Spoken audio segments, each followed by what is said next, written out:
வணக்கம் நண்பர்களே. நாம் இதுவரை பொதுவாக வெளியே எங்கேயும் போய் எந்த பேட்டிகளும் எடுத்ததில்லை. பொதுமக்களின் பிரச்சனைகள் வரும்போது நாம் அதற்காக எப்போதும் குரல் கொடுப்போம் அப்படிங்கிறது உங்களுக்கு தெரியும். பாலஸ்தீன மக்களுக்கே குரல் கொடுக்கும்போது நம்ம சக தமிழ் மக்களுக்கு நம்ம குரல் கொடுக்காமல் இருப்பது மிகவும் தவறான செயல். ஸோ இன்றைக்கி நம்ம எங்கே வந்திருக்கிறோம் அப்படின்னு பார்த்திங்கன்னா, தஞ்சாவூர் மாவட்டம் பட்டுக்கோட்டை அருகே இருக்கக்கூடிய தாமரங்கோட்டை அப்படின்ற ஒரு சின்ன கிராமம். இந்த பிளாக்கில் வந்து ஒரு ஆரம்ப சுகாதார நிலையம் இருக்குது. இங்கே பார்த்திங்கன்னா சுமார் ஒரு 13 பேர் வந்து வேலை பார்க்குறாங்க. அவங்களோட பணி என்னன்னு பார்த்திங்கன்னா, மல்டிபர்பஸ் ஹாஸ்பிட்டல் ஒர்க்கர்ஸ் அப்படின்னு சொல்கிறாங்க. அதாவது இவர்கள் வந்து குறிப்பிட்ட வேலைன்னு எதுவுமே கிடையாது இவங்களுக்கு. அதாவது தூய்மை பணியாளராக அந்த மாதிரிலாம் எடுத்திங்கன்னா அந்த மாதிரிலாம் கிடையாது. இவர்களுக்கு வந்து எந்த வேலையை சொல்கிறாங்களோ அந்த வேலையை பூரா செய்யணும். அதாவது ஒரு மருந்து வந்திருக்கு அப்படின்னா மருந்து ஏற்றணும், இறக்கணும், டேபிள் சேரை தூக்கி போடுனாலும் தூக்கி போடணும். இது மாதிரி இவர்களுக்கு வெல் டிஃபைன்டு ஜாப் ப்ரொஃபைல், அதாவது குறிப்பிட்ட வேலைகள் மட்டும்தான், அப்படின்னு எதுவும் கிடையாது. இப்படி எப்படி கடந்த 2011 இப்படி ஒரு வேலையை எப்படி உருவாக்குறாங்கன்னு எனக்கு தெரியல. ஏன்னா அந்த ஜாப் டிஸ்கிரிப்ஷனே இல்லாத ஒரு பணியாக இதை எப்படி உருவாக்குனாங்க அப்படின்றதே ஒரு முதல் கேள்வி. இந்த பிரச்சனைக்காக கடந்த முறையெல்லாம் கூட நமது முதலமைச்சர் ஸ்டாலின் அவர்கள் சட்டமன்றத்திலேயே குரல் எழுப்பியிருக்கிறாங்க. இவர்களை வந்து வேலைவாய்ப்பு அலுவலகத்தின் வேலைவாய்ப்பு துறையின் மூலமாகத்தான், இந்த எம்ப்ளாய்மெண்ட் எக்ஸ்சேஞ்ச் மூலமாக தான் வேலையில் சேர்த்துருக்கிறாங்க. இவர்களை பர்மனெண்ட் ஆக்குறோம், பணி நிரந்தரம் செய்கிறோம் அப்படின்னு சொல்லி தான் சேர்த்துருக்கிறாங்க. ஆனால் சுமார் 10 ஆண்டுகளுக்கு மேலாகியும் இவர்களின் இந்த கோரிக்கை இன்னும் நிறைவேற்றப்படாமல், தகுந்த ஊதியமும் இல்லாமல், தகுந்த வேலைக்கான நெறிமுறைகளும் இல்லாமலேயே கடந்த 10 ஆண்டுகளுக்கு மேலே வேலை பார்த்துட்டு இருக்காங்க. இவர்கள் நம்மை தொலைபேசி மூலமாக தொடர்பு கொண்டாங்க. ஸோ நம்ம இதை ஒரு முதல் முன்னெடுப்பாக எடுப்போம் அப்படின்னு சொல்லி நேராகவே வருவோம், வந்து அவர்களை நேரில் சந்தித்து அவர்களது பிரச்சனையை அவர்கள் குரல் மூலமாகவே கேட்போம் அப்படின்றதுக்காக தான் நம்ம இங்கே நேராக வந்திருக்கிறோம். வாங்க அவங்கள சந்திப்போம். அப்புறம் நண்பர்களே, நம்ம சேனல் வந்து இப்போதைக்கு விளம்பரங்கள் தடை செய்யப்பட்டு இருக்கக்கூடிய காரணத்தால் உங்கள் எல்லாருக்கும் தெரியும், நமது சேனலுக்கு தொடர்ந்து நடத்துவதற்கு உங்கள் ஆதரவு இருந்தால் மட்டும்தான் நடத்த முடியும். அதனால் கண்டிப்பாக புத்தகங்கள் வாங்கி உங்கள் ஆதரவை தாருங்கள். புத்தகம் விற்பதன் மூலமாக வரக்கூடிய வருமானத்தை வைத்து மட்டும்தான் இனிமேல் இந்த சேனல் நடத்த முடியும். ஏப்ரலுக்கு மேலே தான் இனிமேல் நமக்கு வருமானம் வந்தால் உண்டு. அது போக பல ஆவணப்படங்கள் இருக்குது, அதையெல்லாம் பார்த்து உங்கள் ஆதரவை தரலாம். ஒரு பெய்டு டெலகிராம் குரூப் இருக்குது. அந்த டெலகிராம் குரூப்பில் சேர்ந்தீங்கன்னா என்னோடு தினமும் மாலையில் உங்கள் வரலாறு சார்ந்த உங்கள் சந்தேகங்களை நீங்கள் கேட்கலாம். சாயங்காலத்தில் நான் அதுக்கு உண்டான பதிலை சொல்லுவேன். புத்தகங்கள் வாங்க. தோழர் அமுதாவை கீழே கொடுக்கப்பட்டிருக்க நம்பரில் அதை தொடர்பு கொள்ளுங்கள். இது எல்லாமே முடியாதுனாலும் ஒன்றும் பிரச்சனை இல்லை. கமெண்ட் பண்ணுங்கள், லைக் போடுங்க, ஷேர் பண்ணுங்கள், எல்லாமே ஆதரவு தான். ஸோ உங்களால் முடிந்த வகையில் ஏதோ ஒரு வகையில் எங்களுக்கு தொடர்ந்து உங்கள் ஆதரவை கொடுத்து கொண்டே இருங்கள். குறிப்பாக இனிமேல் இந்த 3 மாதங்கள் நீங்கள் புத்தகம் வாங்கினால்தான் நம்மால் இந்த சேனலை தொடர்ந்து நடத்த முடியும். அதை மனதில் கொண்டு உங்கள் ஆதரவை தாருங்கள். நன்றி. நண்பர்களே வணக்கம். இப்போது நம்ம கூட வந்து தோழர் மதிசங்கர் சேர்ந்திருக்கிறாரு. அவருடைய குறைகளை நம்மோடு பகிர்ந்து கொள்கிறார். இது அரசாங்கத்தின் காதுகளில் கேட்கும் என்று நாமும் நம்புவோம். வணக்கம் தோழர். வணக்கம். உங்களை பற்றி சொல்லுங்கள். பேர் மதிசங்கர். 2016 ஜாயின் பண்ணேன். சரிங்க. ஜாயின் பண்ண பிறகு 5 வருஷம் கழிச்சு பர்மனெண்ட் பண்ணுறேன்னு சொன்னாங்க. சரிங்க. ஆவலை. ஓகே. ஆமாம். அதுக்கு பிறகு இப்போ வந்து 9 வருஷம் முடிய போகுது. இது வரைக்கும் பர்மனெண்ட் பண்ணலை. ஓகே. பர்மனெண்ட் பண்ணி கொடுத்தா கொஞ்சம் நல்லாயிருக்கும். உங்களுக்கு அப்பாயின்மெண்ட் கொடுக்கும்போதே சொல்லியிருந்தாங்களா 5 வருஷத்தை பண்ணித்தரணும்னு சொல்லியிருந்தாங்க. அப்படிதான் சொல்லியிருந்தாங்க. பண்ணிடலாம். இப்போ உங்களுக்கு எவ்வளோ சம்பளம் கொடுக்குறாங்க? இப்போ வந்து ஜாயின் பண்ணும்போது 6 லட்சம் தான் வாங்கணும். சரி. அதுக்கப்புறம் வருஷம் அவங்க கொஞ்சம் ஏறணும். இப்போ வந்து 20-25 ரூபாய்க்கு பர்மனெண்ட் பண்ணால் கொஞ்சம் நல்லாயிருக்கும். சம்பளமும் கொஞ்சம் கூட போகும். நல்லது. ஆமாம். லைஃப் கொஞ்சம் செட் ஆகிற மாதிரி இருக்கும். அதனால் நம்ம பர்மனெண்ட் பண்ணி கொடுத்தா கொஞ்சம். உங்களோட வேலை நேரம்? நம்ம காலைல 8 to 4 மணி, 8 to 4 மணி வரை வேலை. என்ன மாதிரி வேலைகள்லாம் நீங்கள் செய்கிறீங்க? காலைல போடலாம், மாவு ஓபி மாவு போடணும். வீட்டுக்கு உள்ள என்னென்ன வேலை இருக்கோ அதெல்லாம் பார்க்கணும்.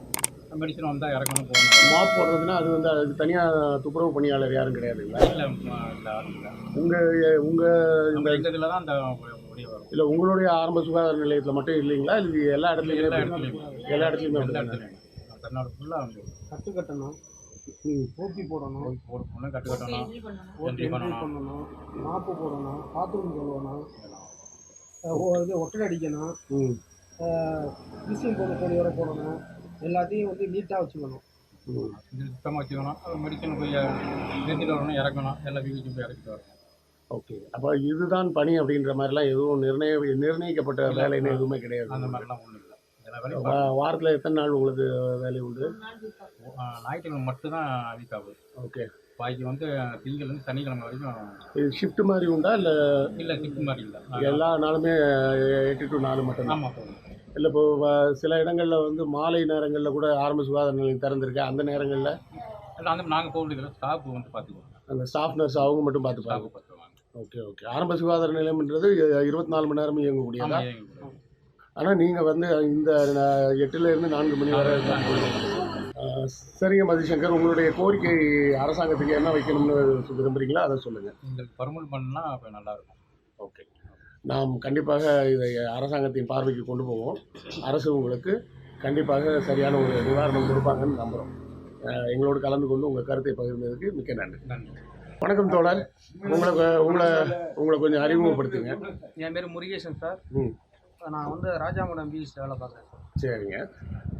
உங்களுடைய இந்த பிரச்சனை என்னன்றதை கொஞ்சம் சுருக்கமாக சொல்ல முடியுமா?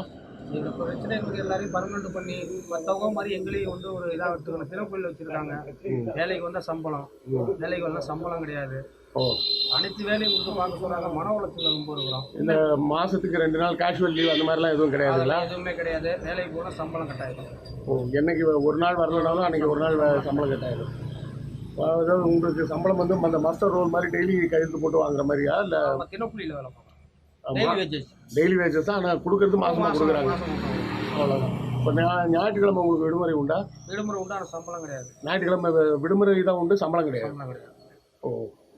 அதாவது இப்போ உங்களை பர்மனெண்ட் பண்ணாங்கன்னா அந்த ஞாயிற்றுக்கிழமை விடுமுறை இருந்தால் அதுக்கு உண்டான சம்பளமும் சேர்த்து கிடைக்கும். பிஎஃப் பென்ஷன் ஏதாவது அரியர் ஏதாவது கொடுப்பாங்க. இப்போ பிஎஃப்பும் கிடையாது. எதுவுமே கிடையாது. சும்மா நீங்கள் மொத்தம் உங்களை போன்ற பணியாளர்கள் தமிழ்நாட்டில் மொத்தம் எவ்வளோ பேர் இருக்காங்க? 3000-300 பேருக்கு மேலே இருக்கும். எல்லாருக்குமே இதுதான்? எல்லாருக்கும் இதே நிலைமை தான். இந்த கோரிக்கையை நீங்கள் எப்போ இருந்து அரசாங்கத்தை கேட்டுக்கிட்டு இருக்கீங்க? 10 வருஷமாக கேட்குறோம். ஜாயின் பண்ண நாள்லேருந்து கேட்டுட்டு தான் இருக்கிறீங்க? 2 ட்ரிப் போராட்டம் பண்ணி பார்த்தோம். ம். ஓடிச்சிருச்சு. ஒன்றும் ஆகலை. மாவட்ட அளவுலையும் போராட்டம் பண்ணி பார்த்தோம். ஒன்றும் ஆகலை. நம்ம தமிழக முதல்வர் வந்து போன பீரியடில் கேட்கும்போது நான் செய்கிற நிலைமையில் இல்லை, கேட்குற நிலைமையில் இருக்குன்னு சொன்னார் தமிழக முதல்வர். இப்போ அவர் செய்கிற நிலைமையில் இருக்கார். அவர் எப்படியாவது செஞ்சு கொடுக்கணும்னு நாங்கள் வந்து அரசாங்கத்தை வேண்டிக்கிறோம். கண்டிப்பாக செய்வோம். உங்களோட கோரிக்கை கண்டிப்பாக நம்ம அரசாங்கத்தின் முன் வைப்போம். கண்டிப்பாக அவர்கள் என்ன நடவடிக்கை எடுக்கிறார்கள்னு பார்ப்போம். விரைவில் உங்கள் பிரச்சனை தீர்ந்து உங்களுக்கு நிவாரணம் கிடைப்பதற்கு நாமும் விரும்புகிறோம். நன்றி. தோழர் வணக்கம். வணக்கம். உங்களை பற்றி கொஞ்சம் சொல்லுங்கள். என் பேர் பிரபு. நானும் இந்த ஃபீல்டில் தான் ஒர்க் பண்ணிட்டு இருக்கேன். சரிங்க. இப்போ வந்து நாங்கள் இந்த இத்தனை பேர் இருக்கிறோம் அப்படிங்கிறது வந்து இப்போ உள்ள முதலமைச்சர் அவங்களுக்கு வந்து தெரியுமா இல்லையான்றது எங்களுக்கு தெரியல. அப்படி தெரியலன்னா இந்த சேனல் மூலயமா நாங்கள் இத்தனை பேர் தமிழ்நாட்டில் இத்தனை பேர் 3500 பேர் வேலை செய்கிறோம். ஒவ்வொரு மாவட்டத்துலேயும் இத்தனை பேர் இருக்கிறோம். நான் எங்கள் தஞ்சாவூர் மாவட்டத்தில் 135 பேர் இருக்கிறோம். இத்தனை பேர் இருக்கோம். இத்தனை பேர் தெரியுமா என்னன்னு தெரியல. இப்போ ஒரு மாவட்டத்தில் இத்தனை பேர் இருக்கோம். தமிழ்நாடு ஃபுல்லாக 3500 பேர்கிட்ட இருக்கிறோம். இவ்வளோ பேர் நாங்கள் வேலை செய்கிறோம் அப்படிங்கிறது வந்து ஐயா அவர்களுக்கு தெரியுமா என்னன்னு தெரியல. அது இந்த சேனல் மூலயமா கண்டிப்பாக போய் சேரணும்னு நாங்கள் எதிர்பார்க்குறோம். அதேமாதிரி கொரோனா டைமில் நாங்கள் எல்லோரும் வேலை செஞ்சோம். அவங்களுக்கு அந்த உள்ள பேஷண்ட்டுக்கு மாத்திரை கொடுக்குறதோ சாப்பாடு கொடுக்குறதோ எதுனாலும் நாங்கள் தான் உள்ளே போனோம். ஆனால் நாங்கள் தான் உள்ளே போனோன்றதை வந்து கடைசி வரையும் அந்த போன இதில் வந்து யாருக்கும் தெரிய சொல்லலை. நாங்கள் தான் வேலை பார்த்தோன்றதை வந்து சொல்லலை. நாங்கள் தான் மல்டிபர்பஸ் ஒர்க்கரை வச்சு தான் வேலை வாங்கினாங்க எல்லா இடத்துலையுமே. ஆனால் நாங்கள் தான் வேலை பார்த்தோன்றது வந்து தெரியலை. நீங்கள் வந்து வேற ஒரு தனியார் நிறுவனம் மூலமாக உள்ளே வந்தீங்களா? எப்படி வந்தீங்க? இல்லை அரசு மூலியமாக தான் இதில் வந்தாங்க. எம்ப்ளாய்மெண்ட் மூலியமாக தான் நாங்கள் வந்தோம். இதுக்கு கல்வி தகுதி என்ன வச்சுருக்கிறாங்க? கல்வி தகுதி வந்து 8ன்னு சொல்லி தான் எடுத்தாங்க. நீங்கள் என்ன படிச்சிருக்கீங்க? நான் வந்து டிப்ளமோ பண்ணியிருக்கேன். டிப்ளமோ பண்ணியிருக்கேன். இந்த கேட்டகரி இருக்கிறோம். நாங்கள் இப்போ இந்த இது வந்து அவங்களுக்கு தெரியணும். சேனல் மூலியமாக தெரியணும். அவ்வளோ. ஆனால் கொரோனா காலத்தில் உங்களுக்கு வேறு ஏதாவது நிவாரண உதவியெலாம் எதுவும் கொடுத்தாங்க? நிவாரண உதவி கொடுத்தாங்க. அது வந்து அதுக்கப்புறமா 15,000 amount சரி. கொடுத்தாங்க. ஆனால் அது போதுமானதுன்னு நினைக்கிறீங்களா? போதுமானதுன்னு அது சொல்ல முடியாது. சொல்ல முடியாது. ஏன்னா தினமும் கொரோனா பேஷண்ட்டுகளை நீங்கள் தான் போய் பார்த்துருக்கிறீங்க. பார்த்துருக்கோம். நாங்கள் தான் இருப்போமே. நாங்கள் தான் உள்ளே போவோம். உங்கள் பணியாளர்களில் யாருக்காவது அந்த கொரோனா பாதிப்பு ஏற்பட்டிருக்கா? எனக்கு இல்லை. அந்த இருந்துச்சு. நான் ஒரு வாரம் தனிமையில் இருந்து நான் சென்னைக்கு போயிட்டு ஒர்க் பண்ணிட்டு வந்தேன். மெடிக்கல் டீம் மூலயமா போயிட்டு ஒரு வாரம் அந்த ஒரு மாதிரி இருந்து போட்டு ஒரு வாரம் நான் வந்து குவாரண்டைனில் இருந்துட்டு தான் வீட்டுக்கு வந்தேன். எனக்கு நிறைய பேருக்கு பாசிட்டிவ் ஆகிருக்கு. யாரும் மென்ஷன் பண்ணி சொல்ல முடியாது. எங்கள் கீழே உள்ளவங்களும் நிறைய பேருக்கு அந்த மாதிரி ஆகிருக்கு. என் கூட வந்து ஒரு டாக்டருக்கு அங்கே சென்னையில் வந்து ஒர்க் பண்ணும்போது என் கூட இருந்த டாக்டருக்கு கொரோனா பாசிட்டிவ் ஆகி அவங்க குவாரண்டைனில் இருந்து அதுக்கப்புறம் க்யூர் ஆகி போயிருக்கிறாங்க. நடந்திருக்கு. ஸோ இப்போ அரசாங்கத்திடம் நீங்கள் வைக்கக்கூடிய ஒரே ஒரு கோரிக்கை வந்து என்ன?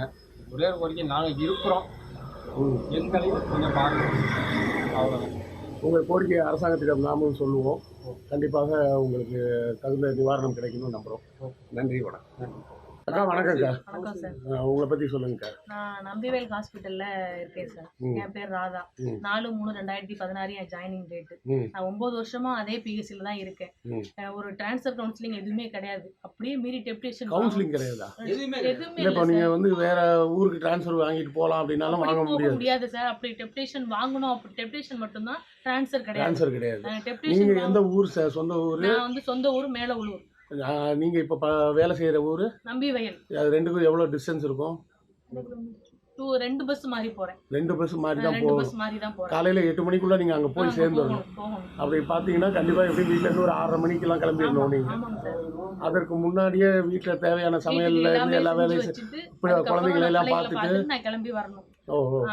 இன்னொன்று என்னன்னா சார், அப்படி மீறி நம்ம டெப்டேஷன் வாங்கிட்டோம் அப்படின்னா டெப்டேஷனே கேன்சல் பண்ணிடுறாங்க. நான் 9 வருஷம் அந்த பிஎஸ்சில தான் இருந்தேன். 1 வருஷம் வெளியில டெப்டேஷன்ல போனேன்.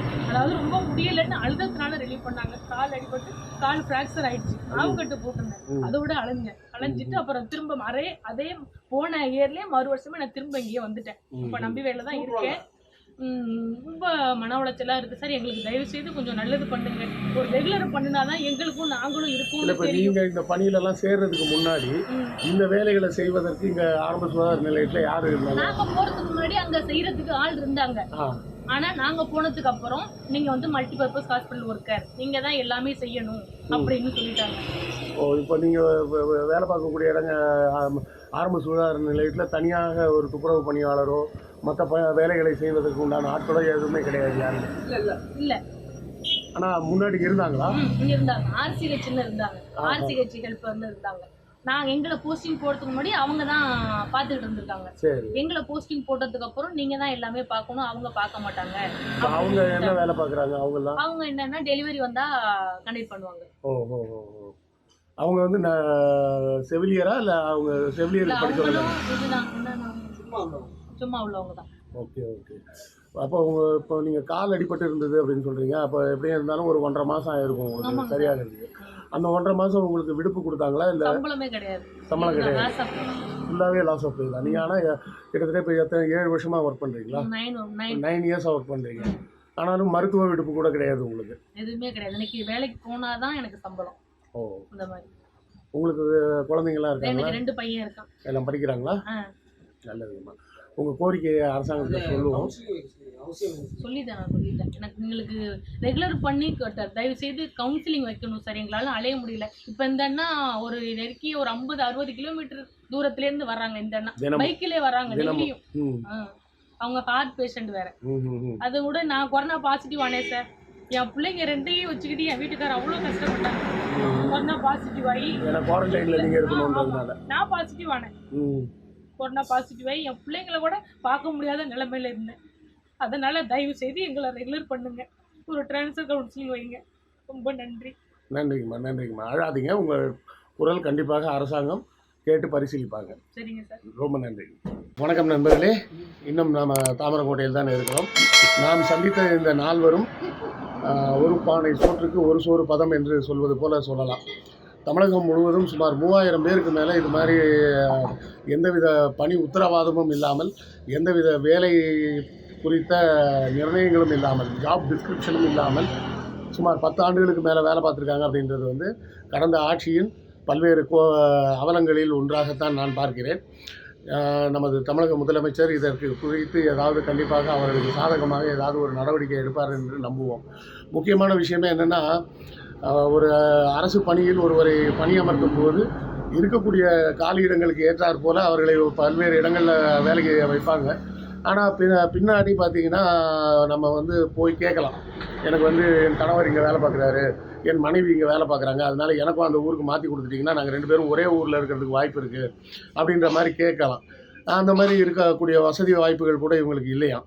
கவுன்சிலிங்கே கிடையாது. அப்படி ஏதாவது மாற்றி போகிறதா இருந்தால் கூட டெபுடேஷன்னா தற்காலிக பணிமாற்றம். ஒரு குறிப்பிட்ட காலம், ஒரு 6 மாதமோ 1 வருடமோ அந்த மாதிரி டெபுடேஷனில் தான் போக முடியும். அப்படி அந்த டெபுடேஷனில் போனாலும் அந்த 1 வருஷமோ 6 மாதமோ அது முடிஞ்ச உடனே மறுபடியும் அவங்க திரும்பி தான் வந்தாங்க. இது வந்து கொஞ்சம் கஷ்டமான விஷயம். ஏன்னா நாம் எந்த ஊரில் வேலை செய்ய வேண்டும் என்பதை தீர்மானிக்கக்கூடிய உரிமையும் ஒரு அடிப்படையாக ஒரு மனிதனுக்கு தேவை. நான் வந்து எனக்கு சென்னை தான் வசதியாக இருக்குன்னா நான் சென்னையில் உட்காந்து வேலை பார்க்குற மாதிரி எனக்கு ஒரு வசதி வாய்ப்பு இருக்கணும். இல்லை எனக்கு சொந்த ஊர் வந்து என்னுடைய கிராமம் இருக்குது, அந்த கிராமத்தில் போய் நான் வேலை பார்க்கலான்னு அங்கே இருந்தால் எனக்கு வசதியாக இருக்கும் அப்படின்னு தோணுச்சுன்னா எனக்கு அந்த கிராமத்துக்கு பணியை மாற்றி கொண்டு செல்வதற்கு எனக்கு ஒரு வாய்ப்பு இருக்கணும். அந்த இடத்துக்கு என்னை மாற்றி கொடுக்குறாங்களா இல்லையான்ற கேள்வி 2வது கேள்வி. முதல்ல அதுக்கு உண்டான வாய்ப்பு இருக்கா? இப்போ இவர்களின் பணியை பார்த்தோம்னா இவர்களுக்கு அந்த வாய்ப்பு கூட இல்லை. அதுதான் ரொம்ப கஷ்டமாக இருக்குது. ஏன்னா முதல்ல வந்து உங்களுக்கு ட்ரான்ஸ்ஃபர் பண்ணலாம் அப்படின்றதுக்கே ஒரு வாய்ப்பு கொடுக்கலன்னா அவங்க எப்படி அதை பற்றி கேட்கவே முடியாதுல்ல. அப்போ இவர்கள் நிரந்தரமாகவே தங்கள் குழந்தைகளையும் தங்கள் குடும்பத்தையும் பிரிந்து எந்த ஊரில் முதலில் பணியமர்த்தப்பட்டார்களோ அந்த ஊரிலேயே 10 ஆண்டுகளாக வேலை செய்து கொண்டு இருக்கிறார்கள் என்றால் குடும்பம் சார்ந்து இவர்கள் இழந்த பிரச்சனைகள், இழந்த மகிழ்ச்சிகள், சந்தோஷங்கள் எவ்வளோ இருக்கும், அதன் மூலமாக அவர்கள் சந்தித்த பிரச்சனைகள் எத்தனை இருக்கும், இதையெல்லாம் நம்மளும் யோசித்து பார்க்கணும். இதை தாண்டி இன்னொரு செய்தி எனக்கு ரொம்ப அதிர்ச்சி ஆயிடுச்சு. என்ன சொன்னாங்கன்னா, சுமார் 10-11 பேர் வந்து இந்த மாதிரி தற்காலிகமாக பணியில் அமர்த்தப்பட்டு அவர்களுக்கு வயது மூப்பின் காரணமாகவே ரிட்டையர்மெண்ட்டும் ஆகிட்டாங்க. அப்போ இது வந்து அவர்களுக்கு என்ன கஷ்டன்றதை யோசிச்சு பாருங்கள். ஒரு சாதாரண தனியார் நிறுவனமாக இருந்தால் கூட 20 பேருக்கு மேலே அந்த நிறுவனத்தில் வேலை செய்தால் அங்கே பிஎஃப் இஎஸ்ஐ என்பது கட்டாயம். சரிங்களா? ஆனால் இவர்கள் தமிழ்நாடு முழுவதும் சுமார் 3000க்கும் மேற்பட்டவர்கள் இருக்கிறார்கள். இவர்களுக்கு பிஎஃப் இஎஸ்ஐ என்று சொல்லக்கூடிய அந்த அடிப்படை விஷயம் கூட இல்லை அப்படின்னு சொன்னால் என்ன செய்ய முடியும்? எதுக்காக யோசிச்சு பாருங்களேன். இப்போ அந்த ராதான்ற அந்த அக்கா வந்து சொன்னாங்க, அவங்களுக்கு காலில் ஃப்ராக்சர் ஆகிடுச்சுன்னு. அந்த ஃப்ராக்சர் ஆன அந்த 45 நாள் 60 நாள் அவங்க வந்து வேலைக்கு போக முடியல. ஒன்று, அந்த போக முடியாத காலத்தில் அதற்கு ஆகக்கூடிய மருத்துவ செலவும் அவங்க தான் பார்த்துக்கணும். அதுக்கு சம்பளமும் இல்லாமல் தான் அவங்க இருந்திருக்கிறாங்க. இப்போ இந்த இஎஸ்ஐ இருந்திருந்ததுன்னா அவங்களுக்கு தேவையான அந்த சம்பளமாவது கிடச்சிருக்கும். புரியுதுங்களா? இது வந்து தனியார் நிறுவனத்தில் டெம்பரரியாக வேலை பார்க்கக்கூடிய, அதாவது தனியார் நிறுவனத்தில் பர்மனெண்ட் ஆகாமல் ப்ரொபேஷனில் வேலை பார்க்கக்கூடிய ஒரு நபருக்கு கூட அந்த இஎஸ்ஐ உண்டு. இது வந்து நம்ம நாட்டில் இருக்கக்கூடிய ஒரு சட்டத்திட்டம். இப்படி எந்த விதமான வசதிகளும் இல்லாமல் இவர்களை வைத்திருப்பது மிகவும் ஒரு கஷ்டமான விஷயந்தான். நமது முதலமைச்சர் ஸ்டாலின் அவர்கள் இதற்கு சரியான ஒரு நடவடிக்கை எடுத்து இவர்களின் துயர் துடைப்பார் என்று நம்புகிறோம். இவங்க மொத்தம் எவ்வளோ பேர் இருக்கிறாங்க அப்படின்ற விவரம்லாம் கேட்டிருக்கோம்.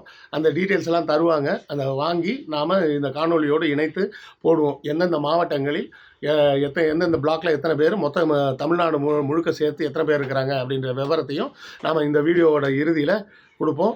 இப்போ நீங்களும் கமெண்ட் மூலமாகவும் ஷேர் செய்வதன் மூலமாகவும் பல்வேறு வாட்ஸ்அப் குரூப்புகளில் இந்த காணொலியை பகிர்வதன் மூலமாகவும் இந்த மக்களின், நமது சகோதர சகோதரிகளின் துயர் துடைப்பதற்கு நீங்களும் உதவி செய்யலாம். இவர்களின் கஷ்டத்தில் நம்ம நேரடியாக பங்கு பெற முடியாது. வலி அவரவருக்கு உரிய வலி. அந்த வலியை பார்த்து நாம் சிம்பத்தி தான் பட முடியும். இல்லை எம்பத்தியாக அதை உணர்ந்து கூட பார்க்கலாம். ஆனால் அந்த வலி நமக்கு வராது. அப்போ அவர்கள் வலியை துடைப்பதற்கு நம்மால் என்ன செய்ய முடியும் அப்படின்னு நீங்கள் எதுவும் யோசிக்க வேணாம். நம்மால் செய்ய முடியும். மக்களின் குரல் கண்டிப்பாக எல்லா மாற்றங்களையும் கொண்டு வரும். அதற்கு நீங்கள் செய்ய வேண்டியது ஒன்றுமே கிடையாது. வேறு எந்த வீடியோவை பற்றியும் நான் சொல்ல மாட்டேன். இந்த வீடியோ மறுபடியும் சொல்கிறேன். இந்த காணொலியை கண்டிப்பாக ஒரு 10 வாட்ஸ்அப் குரூப்லேயாவது ஷேர் பண்ணுங்கள். நன்றி, வணக்கம். உங்களுக்கு இந்த வீடியோ பிடித்திருக்கும் என்று நம்புகிறோம். இந்த சேனலை சப்ஸ்கிரைப் செய்யுங்கள். எங்கள் வீடியோவை உங்கள் நண்பர்களுக்கு ஷேர் செய்யுங்கள். எழுத்தாளர் கிருஷ்ணவேலின் நூல்களை தமிழ்நூல் மன்றம் வெப்சைட் மூலமும் வாங்கலாம், வாட்ஸ்அப் மூலமும் வாங்கலாம். இரண்டுக்குமான லிங்க் டிஸ்கிரிப்ஷனில் உள்ளது. நன்றி.